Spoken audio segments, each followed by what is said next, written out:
विद्यार्थी मित्रों, KNMP पटेल सार्वजनिक विद्यालय अमरोली धोरण 11 विषय गुजराती। मारू नाम है भारती पटेल। विद्यार्थी मित्रों, धोरण 11 गुजराती काव्य नंबर 1 नाविक वळतो बोल्यो। कवि है भालन। भालनનું આખું નામ છે પુરુષોત્તમ ત્રવાડી। સાહિત્ય પ્રકાર છે પદ। સમય 15મી સદીનો ઉત્તરાર્ધ, 16મી સદી પૂર્વાર્ધ। વિદ્યાર્થી મિત્રો, નાવિક વળતો બોલ્યો આ કાવ્યમાં કવિ ભાલણે વાલ્મીકી રચિત રામાયણનો કેવટ પ્રસંગ અહીં લેવામાં આવ્યો છે। નાવિક એટલે કે ખલાસી અથવા તો શુકાની। જ્યારે અયોધ્યાથી ભગવાન શ્રીરામ, લક્ષ્મણ, સીતા અને વિશ્વામિત્ર ઋષિ પોતે વનવાસ જવા માટે નીકળતા હોય છે, ત્યારે રસ્તામાં એમણે નદીને ઓળંગીને અથવા તો નદીને પાર કરીને બીજા કિનારે પહોંચવાનું હોય છે। એટલે નદીને ઓળંગીને જવા માટે નાવની જરૂર પડે છે અથવા તો હોડીની જરૂર પડે છે। ત્યારે ભગવાન શ્રીરામ, લક્ષ્મણ, સીતા અને વિશ્વામિત્ર ઋષિ નદી કિનારે જે નાવિક ઊભેલો હોય છે એ નાવિકને પાસે જાય છે।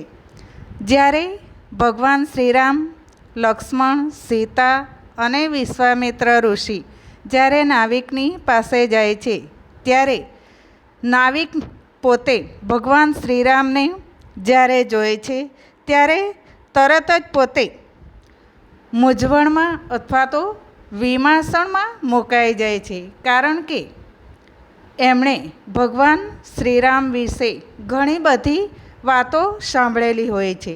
ભગવાન શ્રીરામના ચરણ સ્પર્શથી ગૌતમ ઋષિના શાપિત પત્ની પોતે સ્ત્રી બની જાય છે। એ વાત એમણે એટલે કે નાવિકે પોતે સાંભળેલી હોય છે।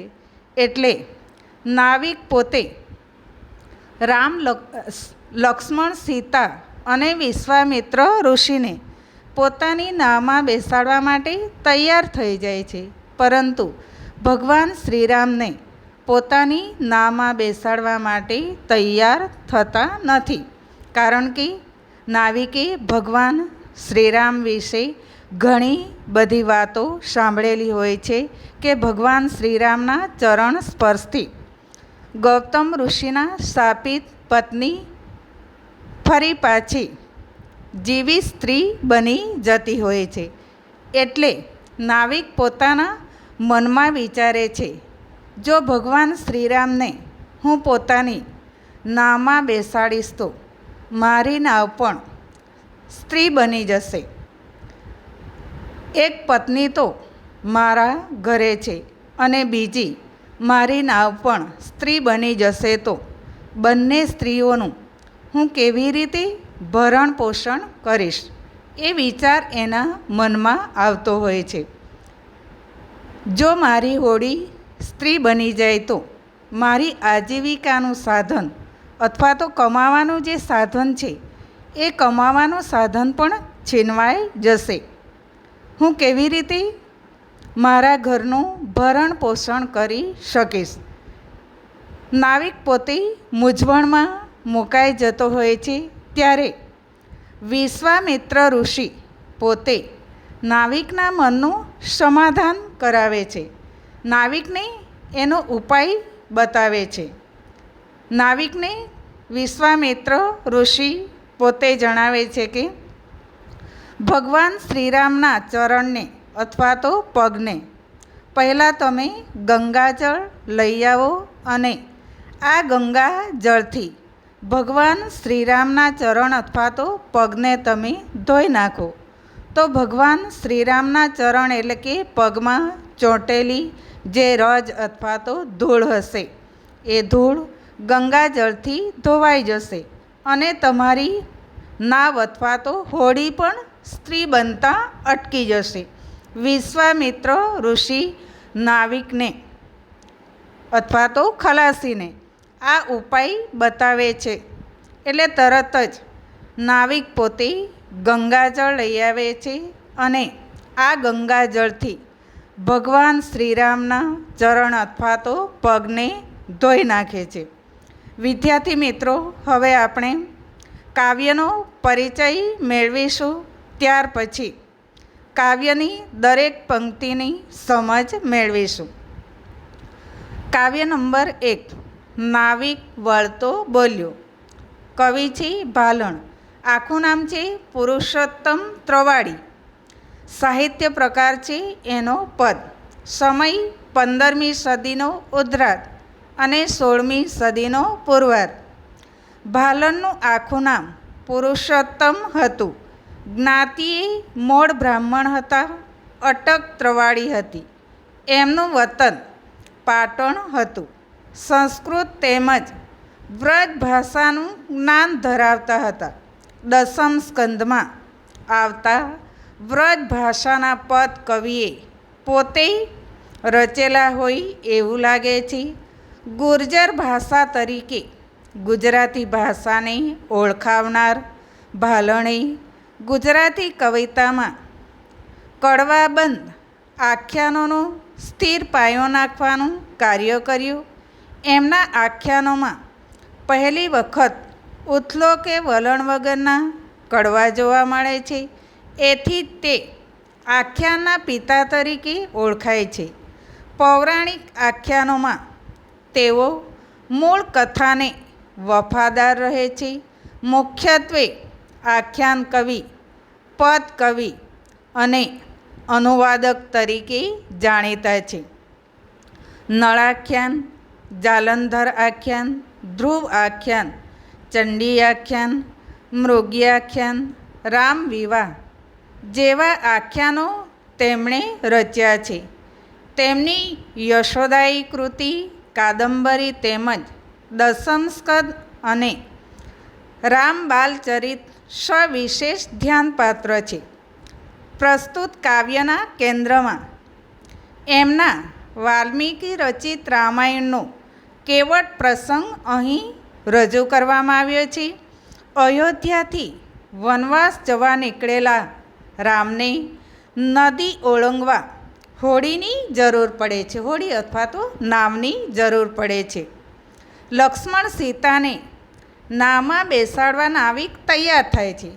નાવિક પોતે લક્ષ્મણ, સીતા અને વિશ્વામિત્ર ઋષિને પોતાની નાવમાં અથવા તો પોતાની હોડીમાં બેસાડવા માટે તૈયાર થાય છે.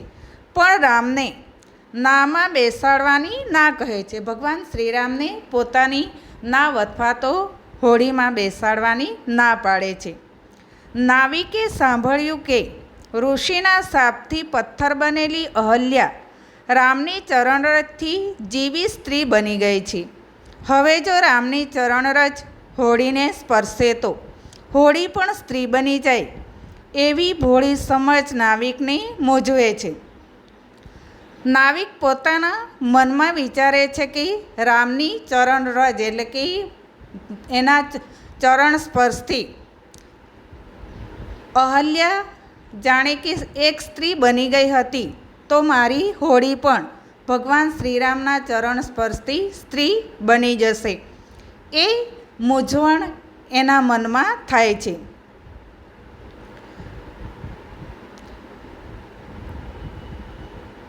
એટલે નાવિક પોતાના મનમાં વિચારે છે કે એક સ્ત્રી તો એના ઘરે છે અને ભગવાન શ્રીરામના ચરણ સ્પર્શથી એમની નાવ જો સ્ત્રી બની જાય તો બંને સ્ત્રીઓનું હું ભરણ પોષણ કેવી રીતે કરી શકીશ?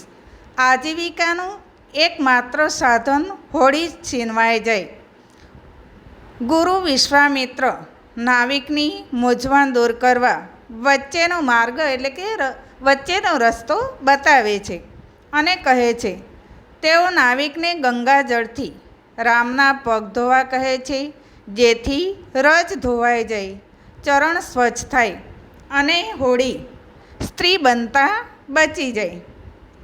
અને ભોળો નાવિક પોતે ગંગાજળથી ભગવાન શ્રીરામના ચરણ અથવા તો પગને ધોઈ નાખે છે અને સંતોષ પામે છે.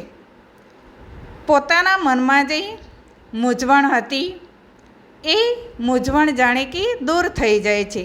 પરોક્ષ રીતે શ્રીરામના ચરણ ધોવાની હોશિયારી, મધ્યસ્થી વિશ્વામિત્રની કુનેહ અને સર્વજ્ઞ શ્રીરામનું માર્મિક હાસ્ય આખ્યાન ખંડને રસપ્રદ બનાવે છે. નાવિક વળતો બોલ્યો, સાંભળો મારા શ્વામ, સાત સહુ કે નાવે બેસો, નહીં બેસારું ના. નાવિક એટલે કે ખલાસી અથવા તો શુકાની.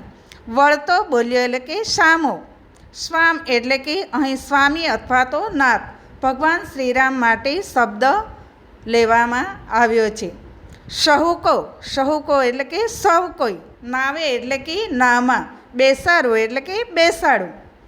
નાવિક વળતો બોલ્યો, સાંભળો મારા સ્વામ, સાત સહુ કે નાવે બેસો, નહીં બેસારું રામ. નાવિક તરત જ પોતે બોલે છે કે હું લક્ષ્મણ, સીતા અને વિશ્વામિત્ર ઋષિને મારી નાવમાં બેસાડીશ, પરંતુ હું ભગવાન શ્રીરામને મારી નાવ અથવા તો મારી હોડીમાં બેસાડીશ નહીં. નાવિક વળતો બોલ્યો, સાંભળો મારા સ્વામ, સાત સહુ કે નાવે બેસો, નહીં બેસારું રામ. નાવિક તરત જ વળતો એટલે કે સામો જવાબ આપે છે કે સીતા, લક્ષ્મણ અને વિશ્વામિત્ર ઋષિને હું મારી નાવમાં બેસાડીને નદીને પાર કરાવીશ, પરંતુ ભગવાન શ્રીરામને મારી નાવ અથવા તો મારી હોડીમાં હું બેસાડી શકીશ નહીં. વાર્તા મેં સાંભળી છે ચરણ રેણથી અપાર, અહલ્યા ત્યાં થઈ સ્ત્રી સહી, પાષાણ ફીટી નાર. વાર્તા એટલે કે કથા અથવા તો પ્રસંગ. ચરણ રેણે, સાંભળી એટલે કે સાંભળી. ચરણ રેણે એટલે કે ચરણ રજ અથવા તો પગની ધૂળ. અહલ્યા એટલે કે એક પૌરાણિક પાત્ર છે, ગૌતમ ઋષિના એ શાપિત પત્ની છે. સહી, સહી એટલે કે સાચી વાત અથવા તો ખરી વાત. પાષાણ એટલે કે મોટો પથ્થર અથવા તો શિલા. ફીટવું એટલે કે મટવું અથવા તો થઈ જવું. નાર એટલે કે સ્ત્રી. આજીવિકા એટલે કે ભરણ પોષણ. વાર્તા મેં સાંભળી છે ચરણ રેણથી અપાર, અહલ્યા ત્યાં થઈ સ્ત્રી સહી, પાષાણ ફીટી નાર. મેં વાર્તા અથવા તો કથા સાંભળી છે તમારા ચરણ રજથી. તમારા ચરણ રજનો ખૂબ જ મહિમા છે અથવા તો એનો મહિમા અપાર છે. તમારા ચરણ રજથી અહલ્યા નામની એક સ્ત્રી પણ ફરી પાછી પથ્થરમાંથી જીવી સ્ત્રી બની ગઈ હતી. એ વાર્તા મેં સાંભળી હતી. વાર્તા મેં સાંભળી છે ચરણ રેણથી અપાર, અહલ્યા ત્યાં થઈ સ્ત્રી સહી, પાષાણ ફીટી નાર. એટલે નાવિક તરત જ જણાવે છે કે મેં તમારા મહિમાની ઘણી બધી વાતો સાંભળેલી છે. તમારા ચરણ સ્પર્શથી ગૌતમ ઋષિના શાપિત પત્ની અહલ્યા પોતે પથ્થરમાંથી ફરી પાછી જીવિત સ્ત્રી બની ગઈ હતી. એ વાત મેં સાંભળી હતી. આજીવિકા મારી એહે, જુઓ મન વિવેક, સ્ત્રી થતાં વાર ન લાગે, કાષ્ઠ પાષાણ એક. આજીવિકા એટલે કે ભરણ પોષણ માટેનું સાધન. એહે એટલે કે એ જ. કાષ્ઠ એટલે કે લાકડું. મલીને એટલે કે મળીને. આજીવિકા મારી એહે છે, જુઓ મન વિવેક, સ્ત્રી થતાં વાર ન લાગે, કાષ્ઠ પાષાણ એક. ત્યારે તરત જ નાવિક પોતે જણાવે છે કે હોડી તો મારી આજીવિકાનું સાધન છે અથવા તો ભરણ પોષણ માટેનું સાધન છે. આ હોડી તો મારી આજીવિકા માટેનું સાધન છે અથવા તો કમાવા માટેનું સાધન છે. આજીવિકા મારી એ છે, જુઓ મન વિવેક, સ્ત્રી થતાં વાર ન લાગે, કાષ્ટ પાષાણ એક. હોડી તો મારી આજીવિકાનું સાધન છે અથવા તો કમાવા માટેનું સાધન છે. જો આ કમાવા માટેનું સાધન જો બંધ થઈ જાય તો હું કેવી રીતે મારા ઘરનું ભરણ પોષણ કરી શકું? કારણ કે એક સ્ત્રી તો નાવિકના ઘરે છે અને બીજી હોડી પણ સ્ત્રી બની જાય તો બંને સ્ત્રીઓનું જાણે કે ભરણ પોષણ કેવી રીતે કરી શકાય.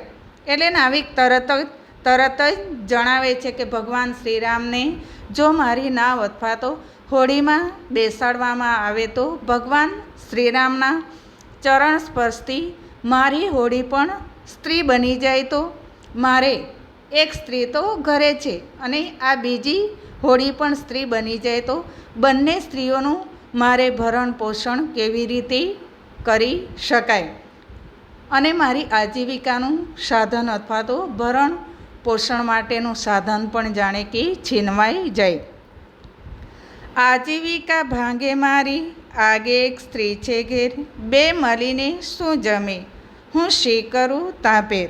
તરત જ વિશ્વામિત્ર ઋષિ નાવિક પોતે તરત જ વિશ્વામિત્ર ઋષિને જણાવે છે કે જો મારી આજીવિકા માટેનું સાધન અથવા તો કમાવા માટેનું સાધન હોડી છે અને હોડી જો સ્ત્રી બની જાય તો હું કેવી રીતે મારા કુટુંબનું ભરણ પોષણ કરી શકું અને બંને સ્ત્રીઓનું જાણે કે હું કેવી રીતે ભરણ પોષણ કરી શકું, એ બંને માટે હું કેવી રીતે જાણે કે રહેવાની જમવાની વ્યવસ્થા અથવા તો સગવડ કેવી રીતે કરી શકું એમ નાવિક પોતાના મનમાં વિચારે છે.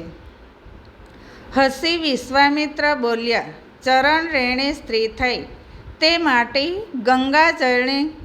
ગંગાજળ લઈને પખાળો હરિપાઈ. હરિ એટલે કે ભગવાન, પખાળવું એટલે કે ધોવું. તરત જ નાવિકના મનની વાત સાંભળીને વિશ્વામિત્ર ઋષિ તરત જ હસીને જવાબ આપે છે અને જણાવે છે કે પોતે નાવિકને જણાવે છે કે જો તમારા મનની શંકાનું સમાધાન કરવું હોય તો, મૂંઝવણ દૂર કરવી હોય તો પહેલાં ગંગાજળને લઈ આવો અને ગંગાજળથી ભગવાન શ્રીરામના ચરણ અથવા તો પગને તમે ધોઈ નાખો. ભગવાન શ્રીરામના ચરણ અથવા તો પગને ગંગાજળથી ધોઈ નાખો. હસી વિશ્વામિત્ર બોલ્યા, ચરણ રેણી સ્ત્રી થઈ તે માટે ગંગાજળ લઈને પખાળો હરિપાઈ. ત્યારે વિશ્વામિત્ર ઋષિ હસીને તરત જ જવાબ આપે છે કે જો ભગવાન શ્રીરામના ચરણ રથથી તમારી હોડી જો સ્ત્રી બની જતી હોય તો તમે પહેલાં ગંગાજળ લઈ આવો અને ભગવાન શ્રીરામના ચરણ અથવા તો પગને ગંગાજળથી ધોઈ નાખો તો તમારી હોડી સ્ત્રી બનતા અટકી જાય. એટલે નાવિકની પાસે વિશ્વામિત્ર ઋષિ પોતે ગંગાજળ મંગાવે છે અને ગંગાજળથી ભગવાન શ્રીરામના ચરણ અથવા તો પગને ધોવાનું કહે છે. હસીને હરિ હેઠા બેઠા, રામ શરણ અશરણ, નાવિકે ગંગાજળ લઈને પખાળ્યા તા ચરણ. અશરણ, શરણ એટલે કે અશરણના શરણરૂપ અથવા તો નિરાધારના આધાર ભગવાન શ્રીરામ પોતે. હસીને હરિ હેઠા, હેઠા એટલે કે નીચે બેસવું. હસીને હરિ બેઠા, રામ અશરણ શરણ, નાવિકે ગંગાજળ લઈને પખાલ્યા તા ચરણ. પછી હસીને તરત જ હરિ એટલે કે ભગવાન શ્રીરામ નીચે બેસી જાય છે. એટલે તરત જ નાવિક પોતે ગંગાજળથી ભગવાન શ્રીરામના ચરણ અથવા તો પગને ધોઈ નાખે છે. એટલે ભગવાન શ્રીરામના ચરણમાં જે રજ અથવા તો ધૂળ ચોંટેલી હોય છે એ ધૂળ ધોવાઈ જાય છે અને જાણે કે ભગવાન શ્રીરામના ચરણમાં ચોંટેલી જે રજ અથવા તો ધૂળ ધોવાઈ જાય તો નાવ પણ જાણે કે સ્ત્રી બનતા અટકી જાય. એટલે તરત જ નાવિક પોતે ભગવાન શ્રીરામના ચરણ અથવા તો પગને પોતે ગંગાજળથી ધોઈ નાખે છે. વિદ્યાર્થી મિત્રો, હવે આપણે નીચેના હેતુલક્ષી અથવા તો એક વાક્યના જે પ્રશ્નો છે એ એક વાક્યના પ્રશ્નને સમજીશું.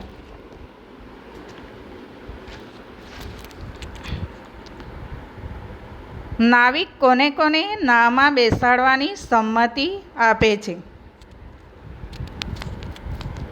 નાવિક સીતા, લક્ષ્મણ અને વિશ્વામિત્ર ઋષિને પોતાની નાવમાં બેસાડવાની સંમતિ આપે છે. બીજો પ્રશ્ન છે, નાવિકે